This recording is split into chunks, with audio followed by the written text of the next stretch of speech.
Welcome to iDream media. So చంద్రగ్రహణం ఈ నెల 18న చంద్రగ్రహణం. అయితే భారతదేశంలో ఏ ప్రాంతంలో ఈ చంద్రగ్రహణ ప్రభావం ఉండబోతుంది, పట్టు విడుపుల కాలం ఏంటి, మరి మనం తీసుకోవాల్సిన జాగ్రత్తలు ఏంటి, ఆరోగ్యపరంగా ఖచ్చితంగా పాటించవలసిన నియమాలేంటి, వివరాలు తెలుసుకుందాం. మనతో పాటు ఉన్నారు ప్రముఖ vegetable therapist and sun spiritual society founder Vikramaditya Guruji గారు. గురుగారు నమస్కారం అండి. సూర్యోస్మి తల్లి. గురూజీ, గ్రహణాలు వస్తే ఖచ్చితంగా అప్పుడు ఆరోగ్యపరంగా జాగ్రత్తలు తీసుకోవాలని చెప్తారు. అసలు ఏంటి గ్రహణం, ఈ చంద్రగ్రహణం యొక్క ప్రత్యేకత ఏంటి, పట్టు విడుపుల సమయాలు ఏంటి, మన దేశంలో ఏ ఏ ప్రాంతాల్లో ప్రభావం ఉంటుంది, మనం ఆరోగ్యపరంగా ఎటువంటి జాగ్రత్తలు తీసుకోవాలి, నియమాలు ఏంటి పూర్తిగా? ఆరోగ్యపరంగా జాగ్రత్తలు తీసుకోవడం కోసం మాత్రమే దీని గురించి ప్రస్తావించడం జరిగింది. మనకి అంటే మనం అభివృద్ధి చెందాం, డెవలప్ అయ్యాం సైంటిఫిక్గా. ఇవన్నీ ట్రాష్, వీటిలో ఏం నమ్మక్కలేదు. మూఢనమ్మకాలు, గ్రహణాలు, దాని ప్రభావం ఉండడం వల్ల గర్భిణీ స్త్రీలు కదిలితే ఎక్కడైతే టచ్ చేస్తారో అక్కడ కండ పెరగటం కానీ, లేకపోతే స్క్రాచెస్, మార్కులు పడడం కానీ ఇలా చెప్తూ ఉండేవారు. సైన్స్ అభివృద్ధి చెందుతున్న కొద్దీ వాళ్ళు కూడా రీసెర్చ్ చేసి వాళ్ళు కూడా అంటే గ్రహణం యొక్క ఈ మూన్ ఎక్లిప్స్, సోలార్ ఎక్లిప్స్, వీటి వల్ల ఏం జరుగుతుంది అంటే ఎలాంటి పరికరాలు లేని సమయంలోనే జరుగుతున్నటువంటి విశ్వంలో జరుగుతున్నటువంటి స్థితులను చూడడానికి యోగ దృష్టితో దర్శించి యోగులు మనకి చెప్పినటువంటి అంటే మనకి చాలా 365 రోజుల్లోనూ ప్రతి సంవత్సరంలోనూ ఏదో ఒక మార్పు జరుగుతూనే ఉంటుంది. మన భూమి మీద గ్రావిటీ అనేది పనిచేస్తూ ఉంటుంది, గ్రహాల యొక్క శక్తి మన మీద పనిచేస్తూ ఉంటుంది. అంటే గ్రహాలు చాలా ఉన్నాయి, లెక్కల్లో చాలా లెక్కలు చెప్తూ ఉంటాం. కానీ అందులో ప్రధానంగా మనకి గ్రహాలు 7 ప్రధాన గ్రహాలని, ఒక 2 రాహుకేతుల్ని సవ్యగ్రహాలు, అపసవ్యగ్రహాలు అంటారు. సవ్యగ్రహాల్లో మనకి రవి నుంచి శని వరకు తీసుకుంటారు. అపసవ్య గ్రహాలు రాహుకేతువులు అపసవ్యంగా తిరుగుతుంటాయి. ఈ గ్రహాలుగా తీసుకోవడం జరిగింది. ఇప్పుడు మనం గ్రహణం గురించి మాట్లాడుకుంటే ఈ చంద్రగ్రహణం మనకి ఇప్పుడు జరగబోయేది చంద్రగ్రహణం. ఇది భాద్రపద మాసం, శూన్యమాసం. అంటే ఒక్కొక్క మాసానికి ఒక్కొక్క విశిష్టత ఉంటుంది. మనం ఇంతకు ముందు కూడా జరిగిన గ్రహాలు ఒక్కొక్క మాసంలో శ్రావణ మాసంలో జరగవచ్చు, కార్తీక మాసంలో జరగవచ్చు. అప్పుడు ఆ సందర్భంలో ఈ రాహుకేతువుల యొక్క ప్రభావం ఆ చంద్రుడి మీద, ఆ సూర్యుడి మీద ఉంటే దాని ప్రభావం మనకి ఎలా అన్వయించుకోవాలి అనే దాని గురించి ఆలోచించి చెప్పడం జరిగింది. అంటే భయపెట్టేద్దాము ఇంకోటో కాదు. ఇప్పటిలాగా పూర్వం అంటే పెద్ద పెద్ద పూజలు, హోమాలు ఇలాంటివి ఏమీ లేవు. అంటే భయపెట్టడం కోసం కాదు, జాగ్రత్త పడడం కోసం చెప్పారు. సృష్టి అంతా కూడా సూర్యశక్తి, చంద్రశక్తితో మాత్రమే నడుస్తుంది. పగలంతా కూడా సూర్యశక్తితో, సాయంత్రం సూర్యుడి నుంచి వెలువడినటువంటి ఎనర్జీని రిసీవ్ చేసుకున్నటువంటి చంద్రగ్రహం ఔషధ గుణాలతో కలిపి ప్రకృతి అంతా కూడా వ్యాప్తింప చేస్తుంటుంది. ప్రకృతి అంతా నిద్రిస్తూ ఉంటుంది. కానీ సూర్యుడు ఉన్నప్పుడు మాత్రం ప్రకృతి చేతనావస్థలో ఉంటుంది, మేల్కొనే ఉంటుంది, చైతన్యంగా ఉంటుంది. సాయంత్రం సుప్త చేతనావస్థ, నిద్రిస్తూ ఉంటుంది. కానీ చంద్రుడి నుంచి ఆ శక్తిని స్వీకరిస్తూ ఉంటుంది. ఇప్పుడు మనకి ఇక్కడ జరిగేది చంద్రగ్రహణం కాబట్టి చంద్రుడి యొక్క స్థితి, శక్తి తగ్గుతుంది.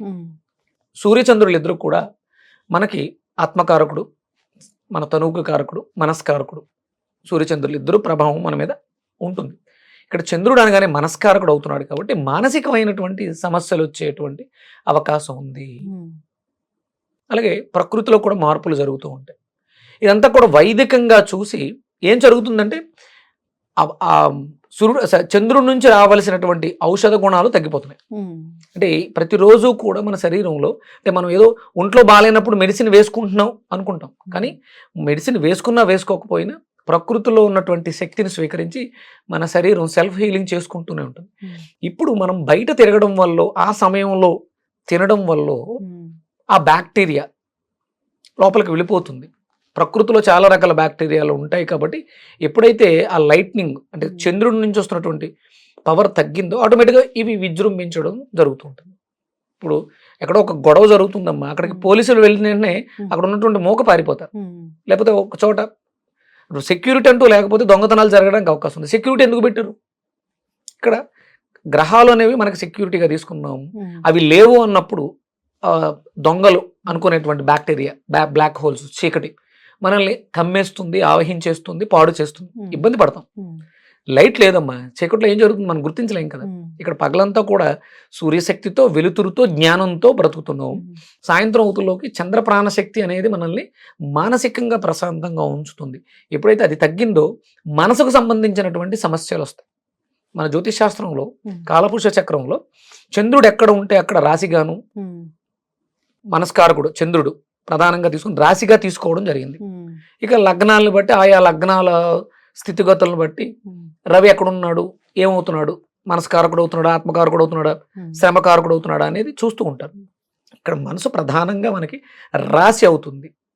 లగ్నం అయితే శరీరం, రాశిని చూసుకుంటే మనస్సు. ఉమ్, అంటే మనసుకు సంబంధించినటువంటి ఇబ్బందులు, అలాగే జలానికి సంబంధించినటువంటి ఇబ్బందులు, వాటర్ రిలేటెడ్ ప్రాబ్లమ్స్ ఏవి, ఊపిరితిత్తుల్లో ఫ్లమ్ బాగా పెరిగింది, ఉమ్, అప్పుడు ఏమొస్తుంది, ఆస్తమా వస్తుంది. ఉమ్, అదే వాటర్ బాడీలో పెరిగింది అంటే కిడ్నీలు ఫంక్షన్ డ్యామేజ్ అయింది, బాడీ అంతా కూడా నీరు పట్టేస్తుంది, డయాలసిస్ ఇలాంటివి చేసుకోవాల్సి వస్తుంది. ఇలాంటి ఇబ్బందులు వచ్చే అవకాశం ఉంది. కాబట్టి ఉమ్, ఆ సమయంలో ఆహారాన్ని భుజించడం కానీ, ఉమ్, మన శరీరాన్ని ఇప్పుడు నీరు అవసరం, ఉమ్, మనం ఎక్కువ కదిపేస్తున్నాం అనుకో, ఆ సమయంలో తాకూడదు. ఉమ్, అందుకని జాగ్రత్తగా ఉండండి. అంటే గ్రహణానికి 1 గంట ముందు నుంచే ప్రిపేర్, గ్రహణం తర్వాత 1 గంట, ఉమ్, ఇవన్నీ జాగ్రత్తలు పాటించడం ద్వారా బయట ఉన్నటువంటి బ్యాక్టీరియా లోపలికి వెళ్లకుండా ఉంటుంది. ఉమ్, అందుకని ఒకవేళ మనం ఏదైనా తినే పదార్థాలు ఇలాంటివి ఉన్నప్పుడు దాన్ని రక్షించే శక్తి ఉమ్, మనకి, అంటే ఔషధ గుణాలు కలిగినటువంటి వృక్షాలు చాలా ఉన్నా, దైవిక శక్తి కలిగినటువంటి దాన్ని దర్భల్ని ఉమ్, మనం అంటే వైదికంగా వాడతారు. ఉమ్, దాన్ని పవిత్ర అంటారు. ఉమ్, అంటే ఎలాంటి అశుచి ఉన్నా సరే పవిత్రం చేస్తుంది. ఆ దర్భలు దర్భగడ్డి ఉమ్, అది అంటే దాని ఒక్కదానికే ఉంది. ఉమ్. మీరు ఎలాంటి యజ్ఞయాగాలు క్రతువులు చేసినా కూడా ఉమ్, కంపల్సరీ ఇప్పుడు యజ్ఞం చేయాలి, హోమగుండం, ఉమ్, దాని చుట్టూ ఈ దర్భలు ఉంచుతారు. ఉమ్, అంటే అది ఎందుకంటే ఒకవేళ అది చెడు బ్యాక్టీరియా అనుకుందాం, అక్కడికి వస్తే ఆ హోమం దగ్గరకు వస్తే దాని ప్రాణం తీయాల్సి వస్తుంది కదా. ఉమ్, అలాగే అక్కడ అశుచి, ఆ ప్రాంతంలో అశుచి ఉంటే ఆ దర్భ ఉంచడం ద్వారా అక్కడ పవిత్రత ఏర్పడుతుంది. అలాగే మనం అపవిత్రులై ఉన్నాం, అందుకని దర్భాల్ని ఆసరంగా వేసుకుని దాని మీద కూర్చుంటాం. ఉమ్, అంటే శుద్ధి చేసే శక్తి దర్భకుంది. కాబట్టి ఉమ్, మనం ఈ గ్రహణం సమయంలో జరగబోయేటువంటి చెడు నుంచి ఉమ్, ఈ దర్భలు రక్షిస్తాయి. ఉమ్, ఇది ప్రధానం. అంటే ఇప్పుడు మీరు మనకు ఉందా లేదా, జాగ్రత్తలు ఏం తీసుకోవాలి, అసలు ముందు అసలు గ్రహణం అంటే ఏంటో తెలిస్తే ఉమ్, జాగ్రత్తలు ఏం తీసుకోవాలో ఏం తీసుకోకూడదో తెలుస్తుంది. ఉమ్, అలాగే శాస్త్రం ఏం చెప్తుంది, ప్రతి సంవత్సరం మీరు వచ్చేటువంటి ప్రతి నెలలో వచ్చేటువంటి పౌర్ణమి అమావాస్యల తిథులలోనూ ఉమ్, మనం రెగ్యులర్గా చేయాల్సిన పనులు ఉమ్, ఏదో గ్రహణం రోజే చేయటం కాదు, ఉమ్, పౌర్ణమి అమావాస్యలు ప్రత్యేక పర్వదినాల్లోనూ యజ్ఞయాగాది క్రతువులు నిర్వర్తించాలి. ఉమ్, ఇప్పుడు జనం ఏమనుకుంటారంటే సహజంగా గ్రహణం పడుతుంది కాబట్టి గ్రహణం సమయంలో మంత్రజపం చేస్తే విపరీతమైనటువంటి శక్తి వస్తుంది అనుకుంటారు. కానీ అది సహజంగా పర్వదినాలు మీకు అంటే ఎప్పుడు గ్రహణాలు పౌర్ణమి అమావాస్యలకి పడుతుంటాయి. అంటే శాస్త్రం ఏం చెప్పింది, ప్రతి అమావాస్యకి పౌర్ణమికి కూడా యజ్ఞం ఉమ్, చెయ్యాలి. ప్రతి వ్యక్తి కూడా, ప్రతి కుటుంబం, ప్రతి దేశము, ప్రతి రాష్ట్రము కూడా యజ్ఞయాగాల క్రతులు నిర్వర్తిస్తే, అంటే యజ్ఞోవై విష్ణువు అన్నారు. ఉమ్, యజ్ఞం చేస్తే విష్ణు అంటే ఏంటి, ఉమ్, నువ్వు నీ ఇంట్లో యజ్ఞం చేస్తే అది వ్యాప్తి చెందుతుంది, స్ప్రెడ్ అవుతుంది, 10 మందికి మంచి చేస్తుంది, ఉమ్, అందరికీ మంచి జరుగుతుంది. ప్రతి నెలలోనూ వచ్చే పౌర్ణమి అమావాస్యలను యజ్ఞం చేయాలి. ఉమ్, ఇప్పుడు ప్రత్యేకంగా గ్రహణం వచ్చింది కాబట్టి ఇంకా ఎక్కువ చెయ్యాలి. ఉమ్, ఇప్పుడు మనకు వచ్చిందా లేదా కాదు, శాస్త్రం ఏం చెప్పుద్దంటే మనం కోత కోసే సమయం ఉంటుంది కదా, పంట కోసే సమయం, అవును, అంటే భూమి తల్లిని దుక్కి దున్నడం ద్వారా ఉమ్, బీజాన్ని వేసి మొలకెత్తించుకుని పంటని ఫలసాయాన్ని పొందుతున్నాం. ఇప్పుడు దాన్ని మనం కట్ చేస్తున్నాం, ఉమ్, అంటే ఇదొక కర్మ, చెడు కర్మ. అందుకని ఏం చెప్పింది, ఇప్పుడు ఈ రాష్ట్రంలో జరుగుతుంది, ఈ రాష్ట్రానికి అధిపతి ఇక్కడ జరుగుతున్నటువంటి కోతలు అంతే సీజనల్గా జరుగుతుంటాయి, అన్ని చోట్ల జరుగుతుంటాయి. అందుకని అతను ఏం చేయాలి, ధర్మాన్ని పాటించాలి. ఉమ్, అక్కడ జరుగుతుంది, కట్ చేయడం జరుగుతుంది, కర్మ జరుగుతుంది. అంటే మన ఇంట్లో వంకాయ కోస్తే ఉమ్, 3 గుప్పెళ్ళ బియ్యాన్ని ఉమ్, తీసి పక్కన పెట్టమన్నారు మనం చేసే కర్మకి. ఉమ్, అంటే వంకాయ కోస్తే కూరగాయలు వండుకుని తినడానికి ఉమ్, కోస్తున్నాం కదా, 3 గుప్పెళ్ళని పంచభూతాల్లో ఉన్నటువంటి పశుపక్షాదులకు పెట్టమని అన్నారు. ఉమ్, మరి ఇంత పెద్ద వ్యవస్థ జరుగుతుంది, ఉమ్, అందుకని రాష్ట్రానికి నాయకుడైన వాడు ఆ కార్యక్రమాన్ని చేయడం ధర్మం. ఉమ్, అందుకని గ్రహణాల సమయంలో కంపల్సరీ యజ్ఞయాగాది క్రతువులు జరగడం ద్వారా ఉమ్, ప్రకృతి సమతుల్యం అవుతుంది, ఎవరికి ఇబ్బంది లేకుండా ఉంటుంది. ఆ సమయంలో అంటే శాస్త్రం చెప్పింది. మంత్రం జపం చేయాలి, తర్పణం చేయాలి, హోమం చేయాలి.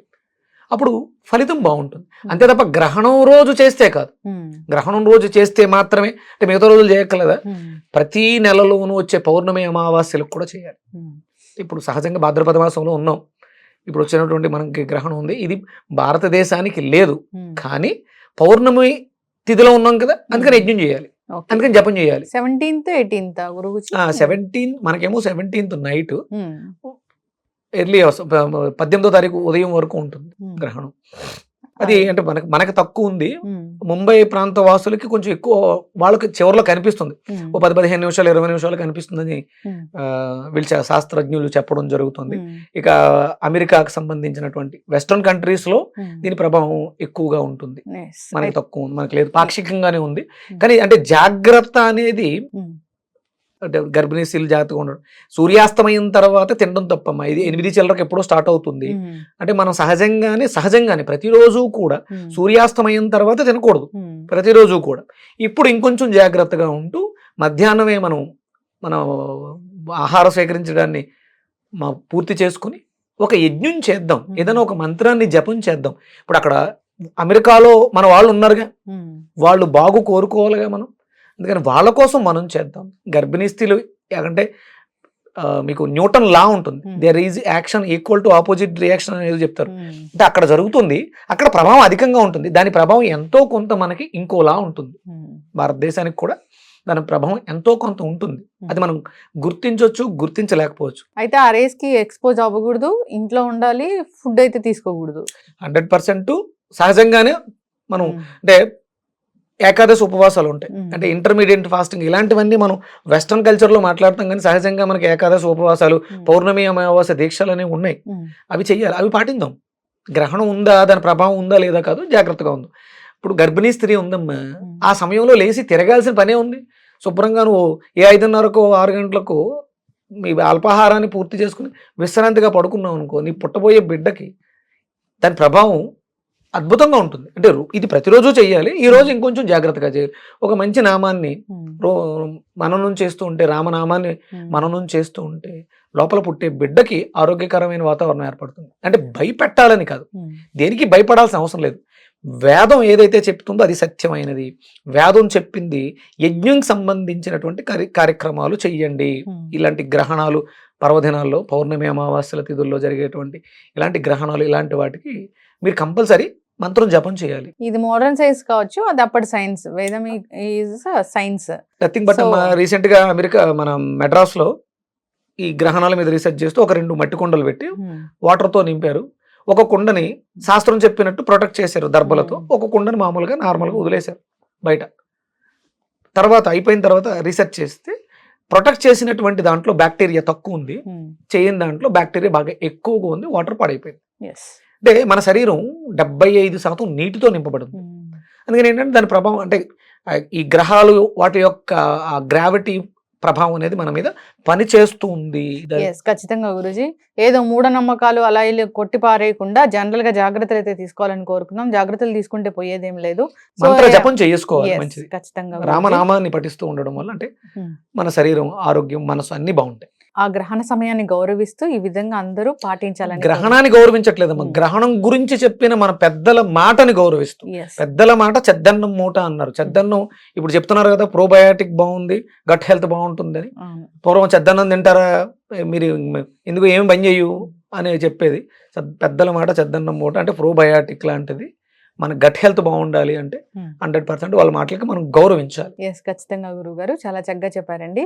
నిజంగా అప్పుడు పెద్దలు చెప్పిన మాటలు వినబట్టి చాలా మంది అనారోగ్యాల బారిన పడలేదు, వినని వాళ్ళు అనారోగ్యాల బారిన పడ్డారు. చాలా వ్యతిరేకించిన వాళ్ళందరికీ కూడా నిజంగానే గట్ హెల్త్ పాడైపోయింది, అన్ని రకాల హెల్త్ ఇష్యూస్ వస్తున్నాయి. 90% డ్యామేజ్ అమ్మ అందరికి. జాగ్రత్తలు అయితే తీసుకోవాలని కోరుకుందాము. చక్కటి ఇన్ఫర్మేషన్ అండి, ధన్యవాదాలు. సూర్యస్మిత.